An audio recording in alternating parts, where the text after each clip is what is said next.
Hi, this is Andrew Walkley. I'm back again with some more swing tips. Today we're going to be looking at putting and more specifically the proper setup for a good putting stroke.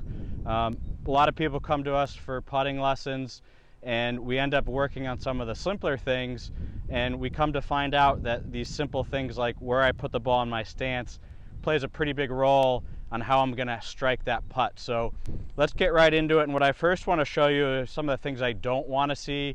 The first thing I don't want to see is I don't want to see a ball too far back in my stance. When I have the ball too far back in the stance, leans my hands in front of that putter, and it's going to take my putter and de-loft it, take loft away, which is going to add to some skidding. Second thing I don't want to see is I don't want to see that ball position too far up in front of my stance. That kind of gets my hands back behind the ball, adding loft to the putter, which is going to lead to this ball having a nice bounce right off the club face. So that ball, when we look at it in slow-mo camera, you will see that ball actually get up into the air.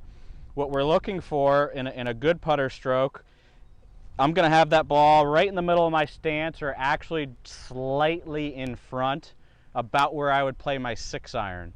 When I get into this position here, I'm planning on striking this ball ever so slightly on the way up, just very slightly on the way up.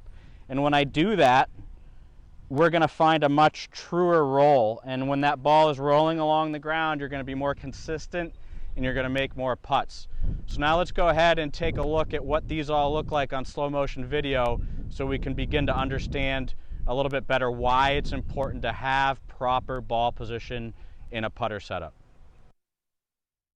So in this video here, you can see that ball is up in front of my stance.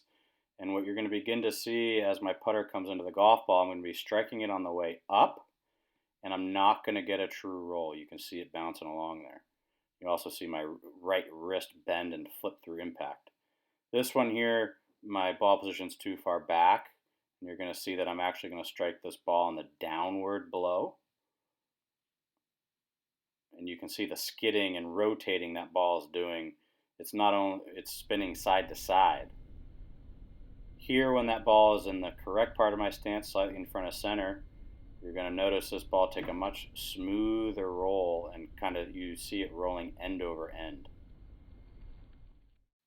Thank you everybody for watching, and we'll hope to see you over here at the course soon.